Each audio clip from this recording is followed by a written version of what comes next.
just for the camera, what's your name and where are you from? My name's John Trudell. I'm from California. I know that humanity is not living in balance with nature. It's not happening. I mean, actually it's more than a little out of balance. Humanity is actually, at this point, almost going against nature. It's beyond living out of balance. But I also think with humanity going against nature, that there's a small percentage, a small number of human beings that are behind this and driving it and imposing it upon just humanity in general. In going against nature, what does that do to the survivability of humanity? It reduces the opportunities for human beings to continue to participate in the evolutionary reality indefinitely. It's bringing a definite conclusion to the ability of the human beings to participate in this evolutionary reality. You know, because it's going against nature or the earth. I mean, you know, actually, in actual terms, you know, what the industrial man is doing is murdering the life support systems, murdering the water, the air, murdering the life that gives us the ability to have life. You know, and that's really what we're faced with. We can call it poisoning the water or whatever, you know, but in the end, it's like an act of murder, genocide in a way. Why don't we know that by murdering water, we murder ourselves? What about man is it that we don't get that?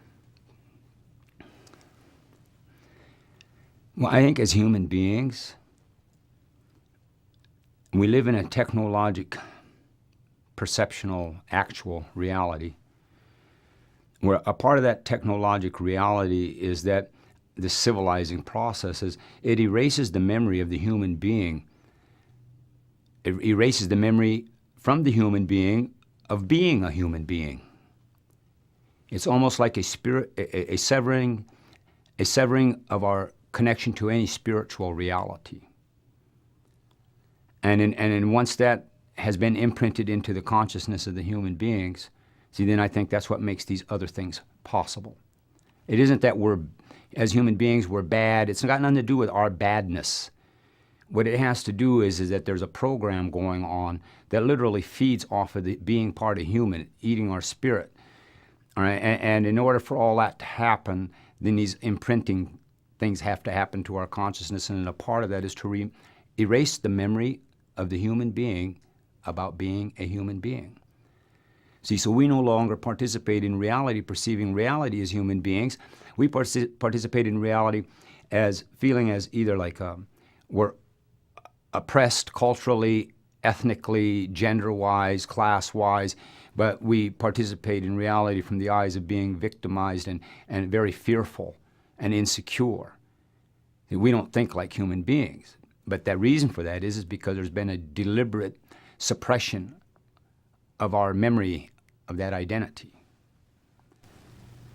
Who is suppressing this, and where is that coming from? You talk a bit about a few. Can you elaborate on that? Well, I mean, I don't have any names. Well, maybe a couple might jump to mind, but on this planet, there's an industrial ruling class. And this industrial ruling class is the smallest percentage of human beings on this planet. And this industrial ruling class, the governments that are created to serve the needs of this industrial ruling class. And one of the needs of this industrial ruling class is they create these governments and to some degree these religions, all right, and these economic systems as a way of controlling the mass of human beings that they're feeding off. Turning, you know, but it's this industrial, you know, what's the percentage of people that own 60% of the resources on this planet? Then we're starting to get to who they are. They do have names. how can we deprogram ourselves?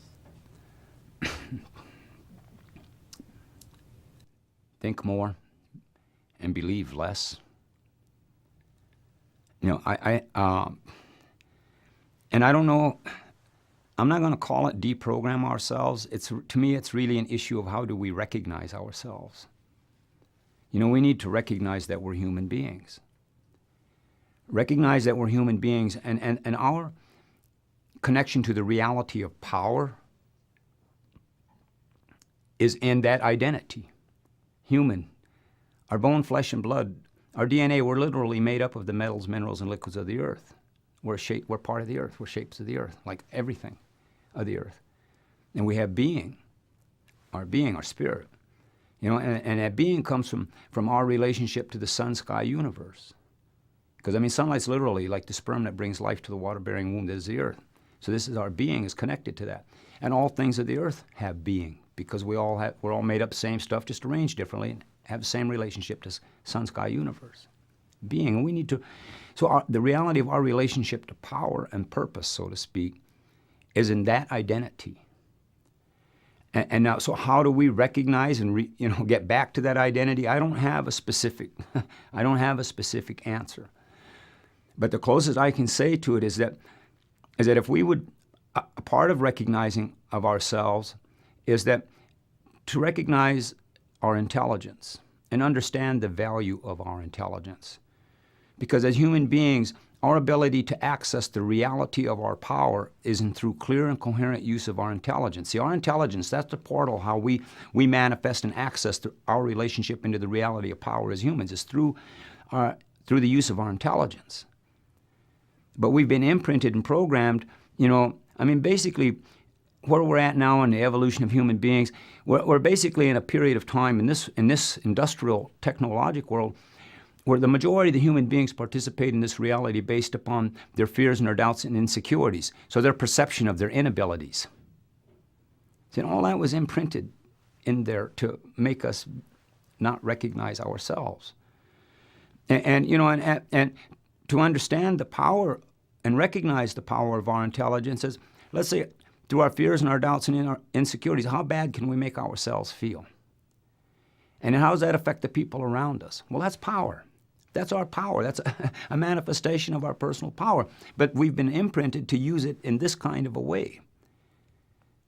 But so we do have power. It's in how we recognize it and choose to direct it and use it.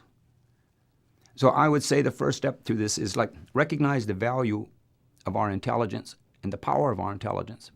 Because I think that any person or people that would be concerned about saving the earth and saving creation and have this type of an awareness, I think that a necessary component to that is to give thanks to however one perceives the Creator, give thanks to the Creator, number one, for life, and number two, for the gift of intelligence.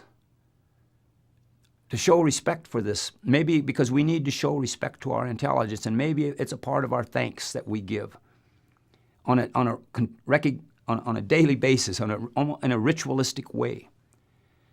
Because our intelligence, to me, it's like our imagination, our creativity, our thoughts, and then our understanding or misunderstanding, and then our actions is what we manifest.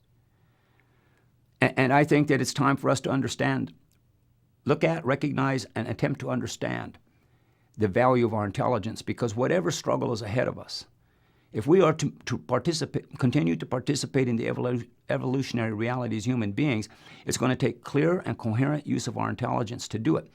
Generationally, collectively, individually, but that's what it is going to take. Everything that has ever been done to create these emotional distortions in us has been done to keep us from using our intelligence clearly and coherently. Now, so how do we deprogram or get back? It goes back to the very basic. We need to recognize ourselves. We really need to recognize ourselves. Then we can synchronize all the other things in a much more synchronized way. No, I'm just understanding that and trying to weave it into what we're talking about, and it's just really powerful as you're saying that.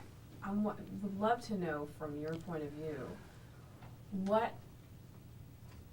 it's a two-part question, and one's the darker side, which is, I'll do the darker side first, which is, Well, I understand dark. do you believe that we're approaching a bottleneck? Or, the title of this film is The 11th Hour, and a lot of people we're talking to believe that if certain things aren't done quickly, that, a lot of people will lose their lives just from natural catastrophes and things like that. Do you believe that we're at that point from what you see? And if so, how do we get out of this situation? You answered that a little bit in your last question, but... Well, no, I don't believe anything, right? I don't trust the word or the concept. I think it's much more realistic to say either I know or I don't know or I think. Because for me, I have to do this. I can't help it. Because with the believe thing, it means it's like why don't I just acknowledge I don't know?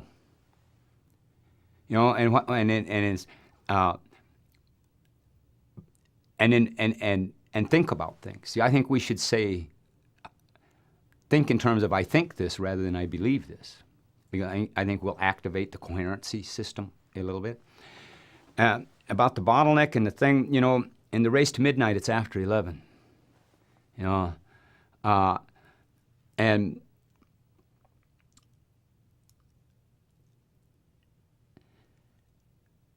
And what can be done about it, because it's not that nothing can be done about it, but again, this comes back to how clearly and coherently we use our intelligence. Because I think that, number one, there's no revolutionary solution to anything that we're dealing with. There may be revolutionary stopgaps, but there's no revolutionary solution. It's about, we're a part of evolution. It's an evolutionary reality, so there's an evolutionary solution. I think to head into the direction of this thing, this bad that is coming, I think that we have time. I think that it can be turned around in 2 generations, but it's going to take clear and coherent use of our intelligence to think our way through this, not to emotionally react to the bad guys, because we emotionally react. We end up doing the same old stuff over and over again, and the bad guys just get badder and badder. That seems to be a historical reality.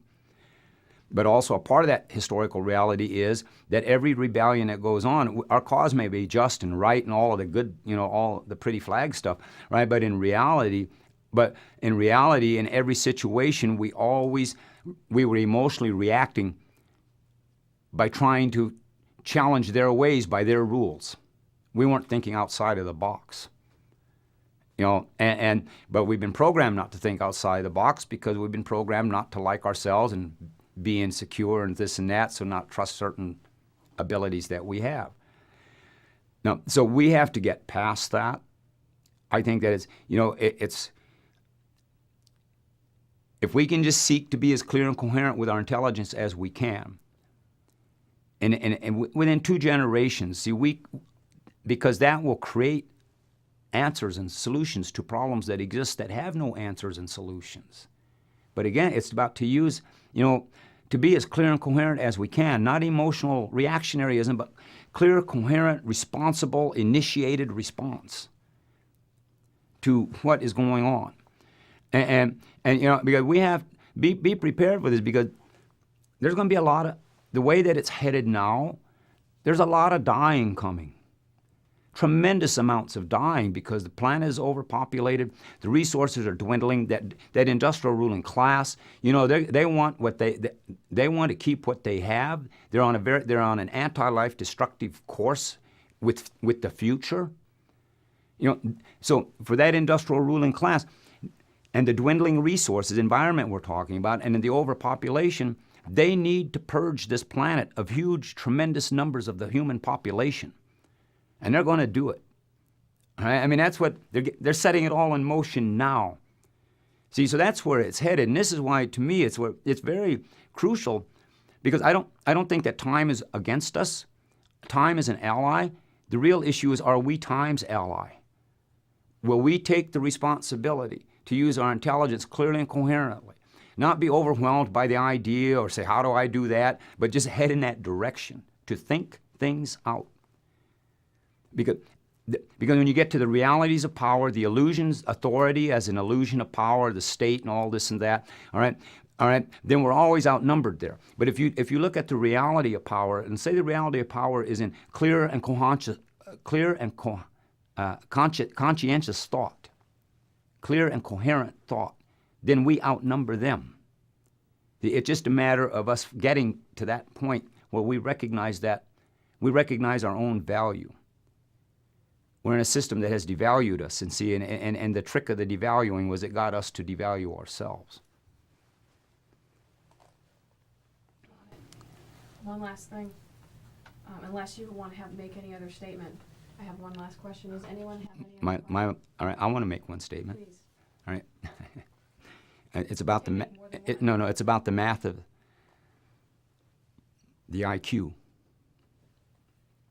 And we know George Bush isn't intelligent enough to think up all this mess, but we keep blaming him. So what does the math of the IQ say about our intelligence? So it's my puzzle. That's a good point. Well, there's one other thing, because you're so good on this, and it's an easy question, but I want you on camera for the answer. I have two more questions. Do you think it's a moral obligation to protect the planet and protect the evolutionary process that we're on? No, I don't think it's a moral obligation. I think it's a spiritual responsibility. It's our responsibility. Thank you. Yeah, a spiritual responsibility. The last thing is, we're compiling at the end of all of these interviews a message to, let's say, a generation 50 years from now or 100 years from now. What would you like to say to them, given what you know about the world right now, if they were able to watch you? Use your intelligence clearly and coherently. Think. Thank you. I have a question. I don't know if it's just like how you came to where you stand in your ideas. Say that again. How have you come to this place in your life and your ideas? What path brought you to this place? I went crazy when I was about 6, right? And never could synchronize it. Never could really synchronize with the normal and the sane. I mean, really. I mean, because I look at the life, the normal and the sane and the typical. They're powerless. They feel powerless. They feel overwhelmed. You know, and me, I kind of went a little crazy about that age because reality changed for me. And I went out and I lived my life how I lived it. No big plan, just I lived it the way I lived it at any given moment. And I've learned what I learned from that living. You know, I can't take any credit for anything, you know. I just, I mean, a lot of things I'd really like to take. I mean, I think I would like to take some credit for a lot of it, but I'm not sure that I ever really know what I'm doing, you know. So, I mean, that's really the best I could answer that. It just turned out the way that it turned out. But what I did learn from all of that is, and I'm nothing unique or anything like that. I just some kind of a way stumbled on some of the abilities that we all have, and I just stumbled upon them within me in my own manner and fashion. You know, but I mean,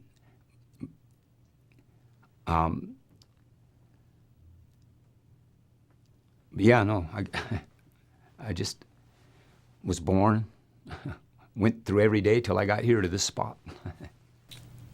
Thank you. Thank you. Thank you very much.